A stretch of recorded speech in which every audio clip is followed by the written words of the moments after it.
CT Zelrith Collective's ambassadorial ship, the Unity's Echo, drifted silently through the vast emptiness of space, flanked by a dozen smaller vessels, all ready to deliver their message to Earth. Captain Talia Sharp of the Zelrith had been on countless diplomatic missions, crossing the galaxy from one system to another. She'd seen it all: peace treaties, trade negotiations, and the occasional border dispute. But nothing had prepared her for this. When Earth had first entered the Galactic Accord's fold, it had been a small, primitive species, its people living on a world racked with conflict and instability. They were known for their stubbornness, yes, but also for their humanity, their capacity for empathy, their drive for cooperation. The other species had taken advantage of this. They'd turned Earth into a cog in the great machine of galactic politics, a species whose strength was its ability to please, to fall into line. But not anymore.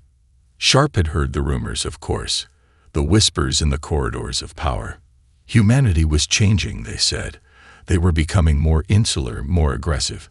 She had dismissed it, thinking it was just another phase, another instance of a species trying to find their place in the stars. Now she realized how wrong she'd been. The Zelrith fleet entered Earth's orbit, and the Unity's Echo sent out a diplomatic hail, expecting the usual formalities. When the response came, it was a message unlike any they had ever received. "State your business and prepare for immediate departure." The transmission crackled in a crisp human voice. It wasn't a command. It was a declaration. Talia blinked, feeling the weight of those words settle over her like a heavy stone. Is this how they welcome us now?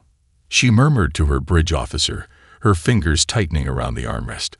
There was no warm greeting, no customary message of peace, just a cold, sterile order. Before she could respond, the human fleet appeared, out of nowhere, as if from the depths of space itself. They weren't just any ships. They were sleek, black warships, bristling with weaponry. Even the sensors on the Unity's Echo couldn't scan their full capacity. The ships didn't align in a perfect formation as was customary for peaceful fleets. Instead, they spread out, each ship an impenetrable force unto itself. Then came the signal, a blast of energy that struck the Zelrith command ship with the force of 100 torpedoes. In an instant, the Unity's Echo erupted into flames, the once majestic vessel reduced to debris. Panic swept through the Zelrith fleet as the other ships attempted to engage, but it was futile. The humans didn't hesitate. They didn't waste words. Another blast, another ship destroyed. Sharp's breath caught in her throat as she stared at the screen. It wasn't just that the humans were ruthless, it was the methodical precision of it. No theatrics, no declarations of war, just a cold, calculated eradication. They were sending a message, and it was clear. Humanity was no longer playing by anyone's rules. They were making their own. All ships retreat, Sharp ordered, her voice trembling.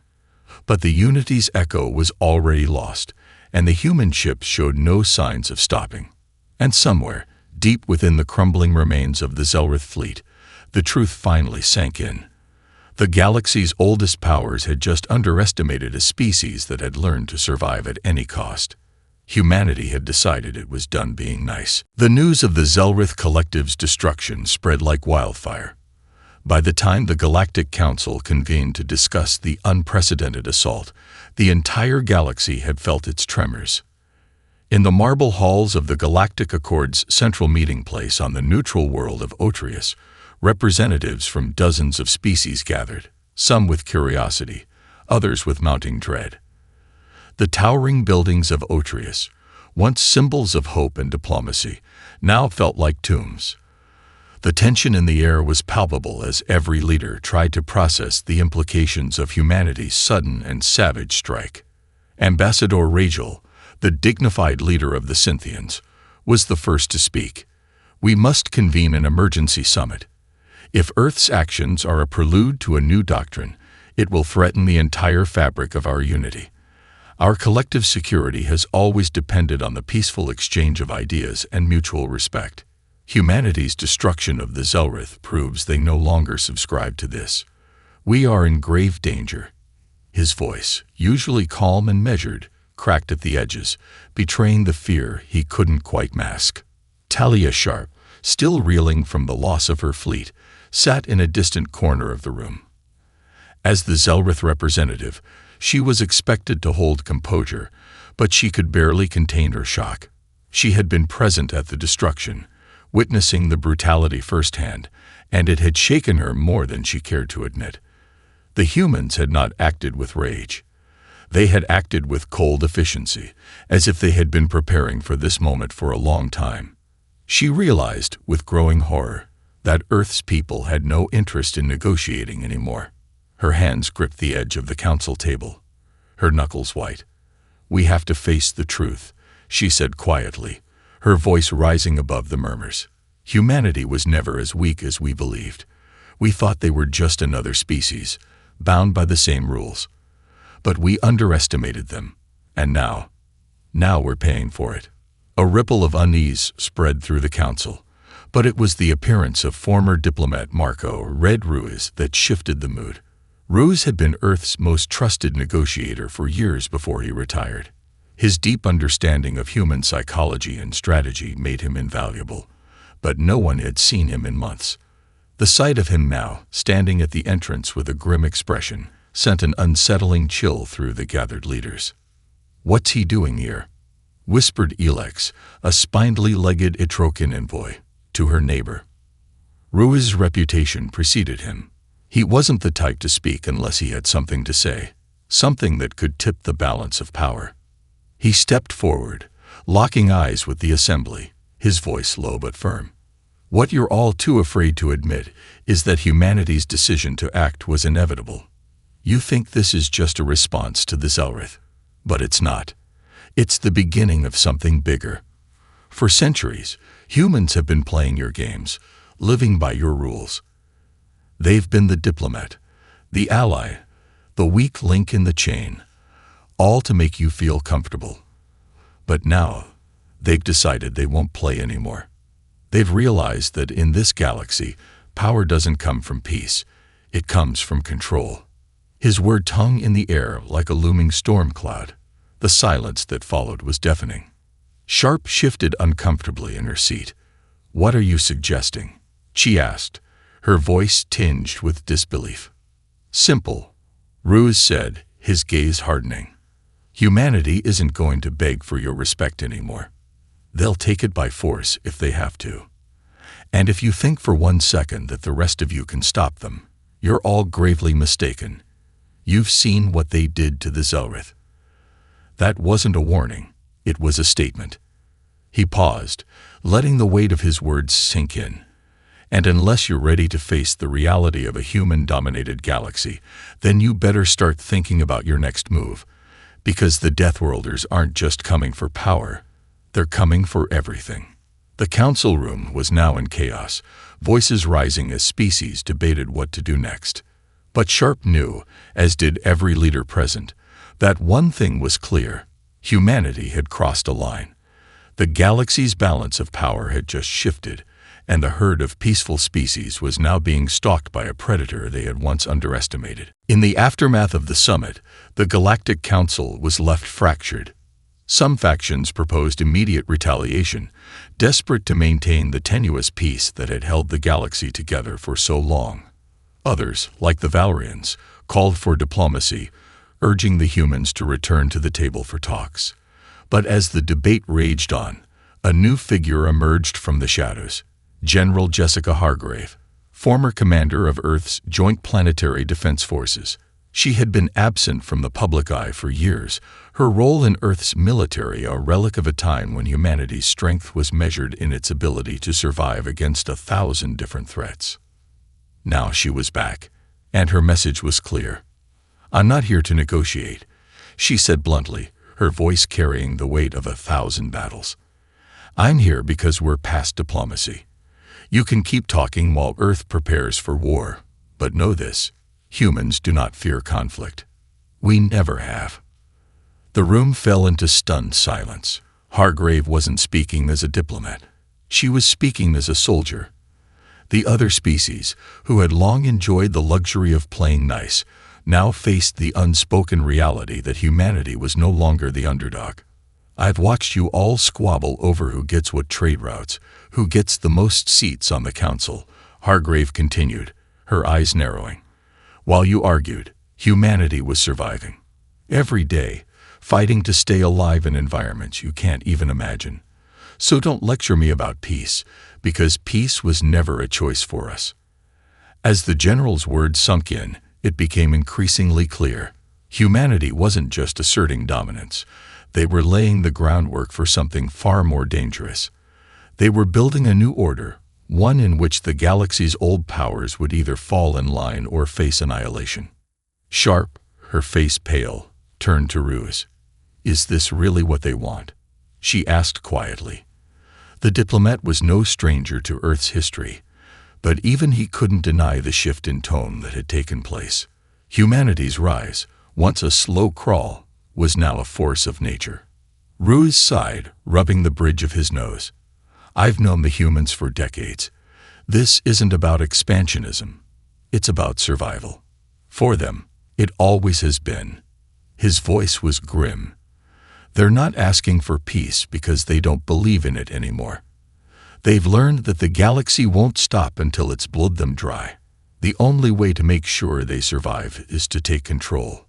The Galactic Accord had always prided itself on peaceful resolutions, but the events of the past few weeks had shattered that illusion.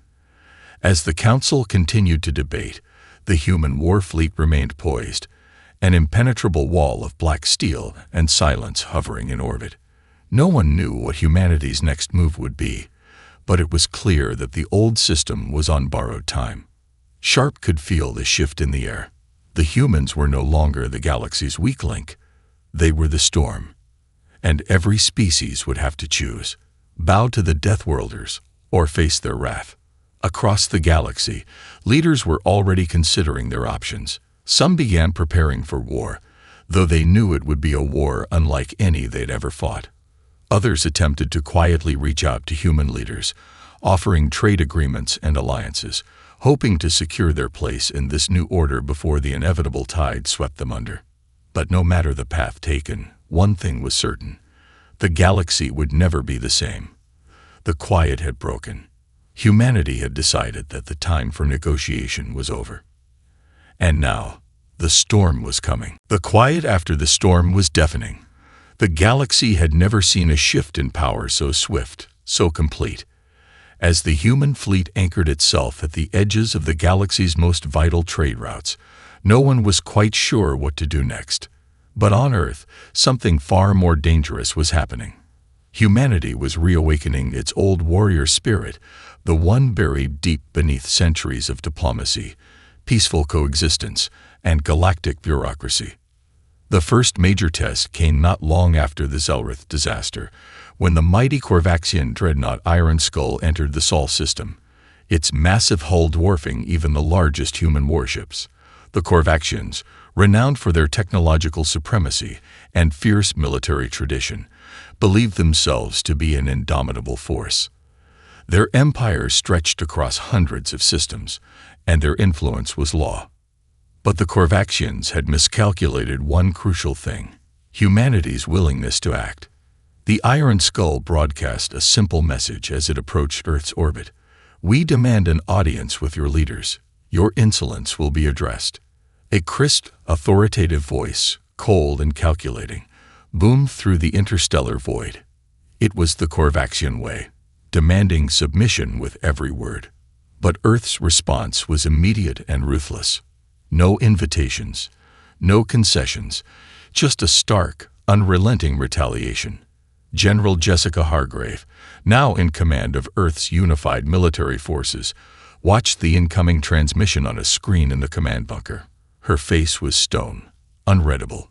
She knew what was coming next, knew what the humans had planned since the first spark of conflict had ignited in their hearts. But even she felt a flicker of pride as she gave the command that would send shockwaves through the entire galaxy. Deploy, Hargrave said, her voice low without hesitation. The human warships, sleek and brutal, silently powered up, their weapons systems primed. Within moments, the Korvaxian ship Iron Skull was locked in a kill zone. Earth's fleet had been preparing for this exact moment, using every ounce of knowledge they'd gained from the harsh environments of their own planet. The ships had been designed for one purpose: to survive against the odds. And now they would put that purpose to work. The attack came without warning. A barrage of electromagnetic pulses disabled the Korvaxian dreadnought's shields before the human ships launched their first wave of kinetic projectiles. Massive, high-velocity rounds that tore through the dreadnought's outer armor like paper.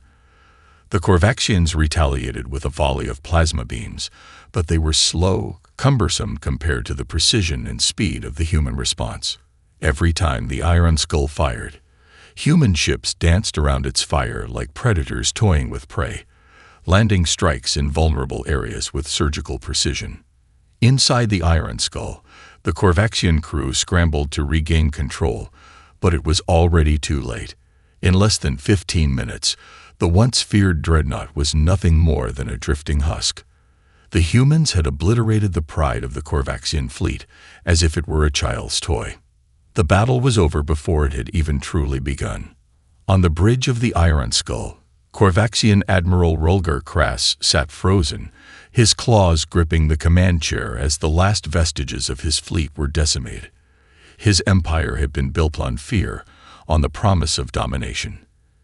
Yet here, at the hands of a species he had fought weak, his entire legacy was shattered. The broadcast from Earth came next. It was a single message: respect is earned. Don't mistake our silence for weakness. Hargrave's voice cut through the transmission, cold and unyielding, just like the ships that had destroyed Krass's fleet. Next time, you will remember this. And across the galaxy, the message was clear. Humanity had just killed an empire. And it wasn't done yet. The Iron Skull's destruction reverberated through the galaxy like an earthquake. The Korvaxians, once the undisputed masters of space warfare, had been reduced to rubble in a matter of hours. And with their fall came the dawning realization that no one was safe from humanity's wrath. Across the galactic systems, the question on every leader's lips was the same: who's next? But while the galaxy scrambled to organize its defenses, Earth remained silent. On the neutral world of Otreus, a gathering of the galaxy's greatest powers convened in an emergency session. The Galactic Accord had always been a place where species from all corners of the galaxy could meet and find a way to coexist, to discuss trade, cultural exchange, and mutual defense. But that was before humanity's abrupt shift, before they had shown that they no longer cared for alliances, for peace, or even for diplomacy. As the doors to the council chamber slid open, an unexpected figure entered.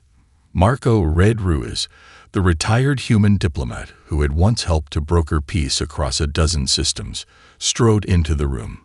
His reputation preceded him: sharp, unyielding, and dangerously insightful. The other representatives shifted uneasily as he approached the center of the chamber, his eyes cold, his hands clasped behind his back. "Marco Ruiz," muttered Ambassador Rachel of the Cynthians, "this is not your place anymore. You no longer represent Earth." Ruiz smiled, though it lacked warmth. "Oh, I don't represent Earth anymore. Earth doesn't need representation." His voice carried, cutting through the murmur of the room like a blade. "What you're failing to understand, all of you, is that Earth has decided it's not interested in your games anymore. You think we're just a part of the fabric now, a cog in your machine. But we're not. We never were. And after what we did to the Korvaxians, it's about time you all figured that out." There was a flicker of unease among the delegates, but it was the Valrians, the longtime peacemakers of the galaxy, who responded first. Ambassador Silas, with his silver hair and towering frame, was the voice of diplomacy. "We," he began, his voice composed yet trembling beneath the weight of the situation. "We still believe in peace. We still believe in dialogue, in the old ways. Surely there's a path forward, a way to avoid this conflict." Ruiz's gaze locked onto Silas with a stare that seemed to pierce through him. "Peace? You're talking about peace? You really think that's what this is about?" He shook his head slowly. "No, peace is dead. What humanity has realized is that the only way to get anyone's attention is to take it. We were never meant to sit at your table. We're the ones who built the table, and we're taking it back." He turned to face the assembly as a whole, his voice rising, no longer quiet but resonant, powerful. "Do you understand now? Humanity's time of begging for scraps is over. We're not interested in equality. Not anymore. You can keep your treaties and your trade agreements. We're here to claim what's ours, and we'll do whatever it takes to make that happen."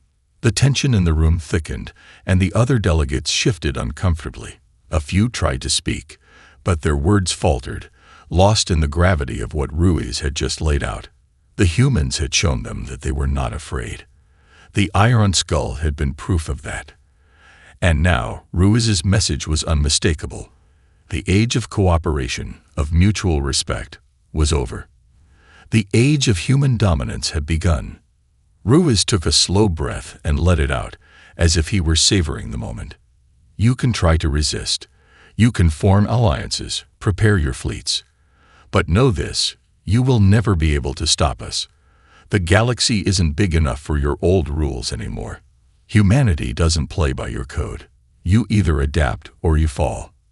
With that, he turned and walked out of the chamber. The silence left behind was deafening, a void that seemed to swallow up all the hope the Accord had once stood for. In the following days, there was a scramble for new alliances. But as the human fleet loomed at the edges of known space, the truth became clear to all. The galaxy had to choose between kneeling before humanity or facing an inevitable collapse. And no one knew if they could stop the Deathworlders from taking everything. This continuation underscores humanity's decisive turn away from diplomacy, demonstrating the full impact of their newfound power. Ruiz's speech, while blunt and chilling, sets the stage for the collapse of the old order, emphasizing humanity's resolve to forge a new path through the galaxy by force if necessary. The atmosphere is one of mounting fear as the galactic powers now face a choice they'd never anticipated. The first sign that humanity's rise was unstoppable came when the Valerians, long champions of peace, tried to act. They had always been the galaxy's arbiters, the ones who ensured that negotiations didn't devolve into chaos. They believed their diplomatic prowess and cultural wisdom were enough to hold the galaxy together. But they had miscalculated one fundamental thing. Humanity was no longer interested in being part of that fragile peace. In the wake of Ruiz's chilling speech, Ambassador Silas of the Valerians, along with a coalition of galactic diplomats, presented a bold ultimatum. They issued a call for an emergency summit, proposing that the Galactic Accord take action against Earth's belligerents. The time had come, they believed, to rein in the humans before they could assert full control. The summit was held on the Valerian homeworld, a lush, verdant planet surrounded by shimmering oceans and floating cities. Once a symbol of peaceful coexistence, Valeria now felt like a monument to the dying ideals of a past era. The galactic leaders gathered, and for the first time, they faced a clear choice: confront humanity's rapid expansion or fall in line with the new order that the humans were so ruthlessly establishing. As the summit began, a new sense of urgency hung in the air. Ambassadors from the Atrokin, the HFY, and the Pyrans, all former allies of Earth, had gathered, but even their presence couldn't mask the rising fear. No one knew how to proceed. Silas spoke first, his voice calm but strained. "We cannot allow Earth to dictate the future of this galaxy," he said. "Their actions against the Corvaxians were a violation of every law we've worked to establish. If we don't act now, we risk losing everything we've built. We must defend the values of the Accord." For a moment, there was silence, but it wasn't the kind of silence that spoke of peace. It was the silence of species weighing their own survival. No one knew how far humanity would go, what their new agenda truly was. Then came the unexpected. A transmission from Earth, a voice no one had heard in years. "Ambassador Silas," the voice said, smooth and authoritative. It was unmistakably human. and the tone was chilling. "I suggest you reconsider your position." It was General Jessica Hargrave, and her words cut through the air with military precision. "I'm sure you're all feeling quite bold in the safety of your homeworlds, surrounded by the old alliances," Hargrave continued. "But remember this. We've fought wars for survival on 1,000 worlds. You've only ever fought for control. Don't mistake that for strength." There was a pause, and then, as if on cue, the room's holographic displays flickered to life.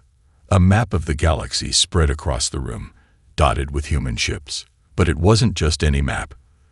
The locations of all galactic capital systems, all vital trade routes, and every major power center had been highlighted. "Do you really think you can stop us?" Hargrave's voice was like ice now.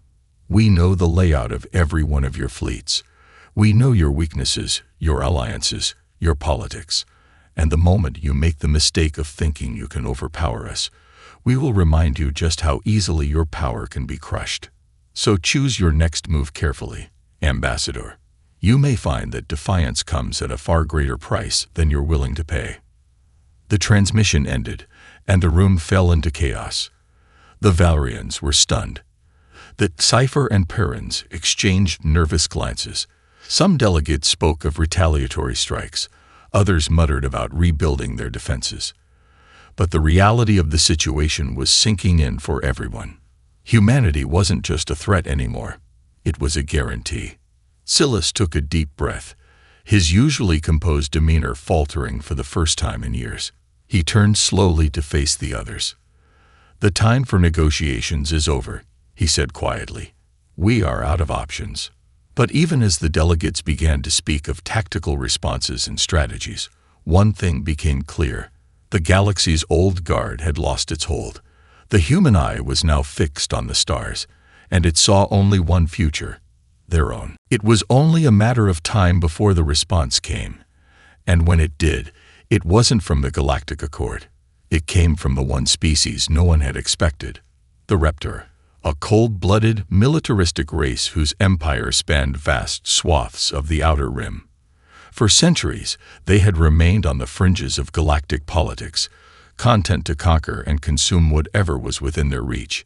Now, they were about to show the galaxy just how far they were willing to go to maintain their grip on power. The Raptor had long been rumored to be in secret negotiations with the Cypher and Pyrans, who had watched humanity's rise with growing unease. The Cypher, a race of genetically engineered bioconstructs, had prided themselves on their intellect and precision. The Pyrans, a race of nomadic warrior clans, had once fought alongside humanity in their early wars, but their alliance had since frayed. Now they saw humanity not as allies, but as a threat to their way of life. But it wasn't just the Cypher and Pyrans who were concerned. The Raptor had always been unpredictable. They were masters of guerrilla warfare, a species that thrived in the shadows, always prepared for the worst. Now, as the galaxy teetered on the edge of open conflict, they saw humanity's dominance as a threat to their empire's future, and they would strike before humanity could cement its power. The first sign of the Raptor's aggression came when a fleet of their warships, sleek and menacing, emerged from the darkened asteroid fields near the Outer Rim. Their sudden appearance was no accident. They had been waiting, watching, and now they were moving in for the kill. The Raptor fleet was massive, outfitted with stealth technology and weapons designed to obliterate entire fleets in a single strike. General Jessica Hargrave was at the forefront of humanity's response. Earth's military had spent years preparing for such an eventuality, but even she was taken aback by the ferocity and scale of the Raptor's assault. This was not a fleet designed for negotiation. It was a fleet built for annihilation.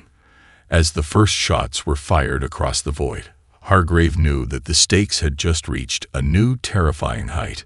The battle raged for days. The Raptor fleet struck swiftly, taking advantage of their superior stealth technology to ambush human vessels. But the humans, already hardened by decades of brutal survival, fought back with the efficiency and ruthlessness that had become their trademark.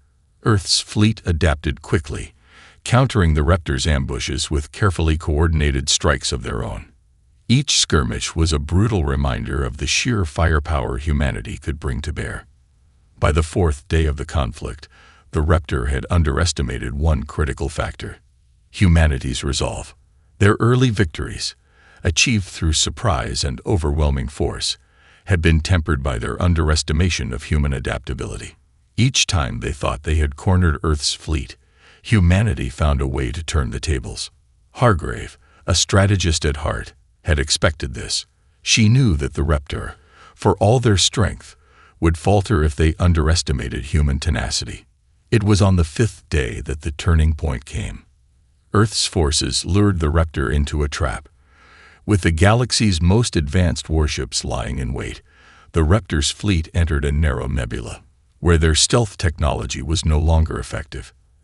As the Raptor fleet descended into the nebula's dense clouds, the human warships struck, ambushing them from every direction.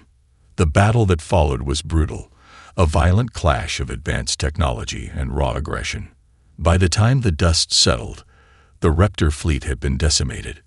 In the span of a few hours, the galaxy's most feared marauding force had been humbled. As the human forces emerged victorious, Hargrave's message to the galaxy was clear. No one was safe from humanity's wrath, but neither would humanity hesitate to annihilate any threat to its sovereignty. Across the galaxy, the repercussions of the Raptor's defeat sent shockwaves through the remaining powers. They had been foolish to think they could challenge humanity. The age of human domination had arrived. The question now was not whether humanity would rule. It was what price the galaxy would have to pay for defiance. After the devastating defeat of the Raptor, the remaining powers of the galaxy were left to face a harsh, undeniable truth. Humanity wasn't just surviving, it was thriving. It was a force that couldn't be ignored. In the weeks following the Raptor's collapse, the Council was all but silent. The once proud and bustling Galactic Accord had been reduced to a shadow of its former self, a collection of nervous voices whispering about survival, about how to appease the Deathworlders before they were next in line for humanity's wrath. But no one knew how to stop them. The humans had made it clear: submission or extinction. Ambassador Silas of the Valrians had become a broken man. His once glorious race, champions of peace and negotiation, now found themselves powerless to halt the human tide. The Valrians had tried every form of diplomacy, economic pressure, strategic alliances, even threats, but nothing had worked.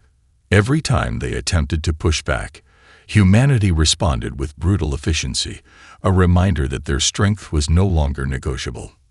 In the chambers of the Galactic Council, only a few brave representatives still argued for rebellion. But even they knew that it was a losing cause. The Sci-Fi, the Pyrans, the Synthians, all of them had seen the writing on the wall. Any resistance was futile.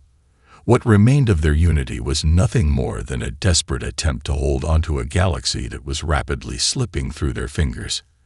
And then came the final blow. It wasn't a fleet of warships, nor a devastating weapon. It was the broadcast, a single transmission that rang through every corner of the galaxy, from the most distant colonies to the heart of galactic power. The voice that came through was unmistakable, cold, and unyielding. It was General Jessica Hargrave. "The time for your games is over," Hargrave said. "The age of negotiation, of pretense, is finished. What's left of your empires is irrelevant now. You've had your chance. You can join us, or you can watch everything you've built burn." The transmission was accompanied by a map, but not the kind of map any leader had seen before. This one showed not just human fleets, but human colonies, military outposts, and strategic installations, interwoven into every system of galactic space, from the farthest reaches of the outer rim to the heart of the galactic core. Humanity had infiltrated every corner of the galaxy, patiently, methodically. Earth had become an invisible, omnipresent force, always watching, always ready to strike. "No one will remember your names," Hargrave continued. "You'll be nothing more than dust in the wind, a warning to those who dare to oppose us. We have outlasted every challenge you've thrown our way. We have won. And now, we will rule. As the transmission ended, it became clear that this was not a simple threat. It was an announcement. Humanity was no longer just part of the galaxy. They had become the galaxy's new rulers. Across the galaxy, systems began to fall into line. Some out of fear, some out of necessity. The Valrians signed a treaty that would grant humanity control over their space in exchange for protection. The Pyrans, ever the pragmatic warriors, swore loyalty in exchange for a promise of military alliance. Even the Sci-Fi, those once proud intellectuals, bowed before humanity's might, pledging their knowledge to serve Earth's scientific advancement. But not all capitulated immediately. Some resisted, and they paid the price. The last true stand came from the Synthians, a race known for their cold logic and technological superiority. They launched a final attempt to push back, but Earth was ready. The Synthian fleets were decimated in a series of coordinated strikes, their homeworld rendered uninhabitable as a warning to anyone who would oppose humanity. The galaxy had changed forever. What had once been a collection of independent species, each with their own agendas, was now a new order, one where humanity ruled supreme, and the old systems were reduced to rubble. It was an era of peace, but not the kind anyone had once envisioned. It was peace by force, peace by dominance. And the galaxy would forever remember the day that Deathworlders decided to stop being nice. Humanity consolidates its power, and the galaxy is forced to bow to its new rulers.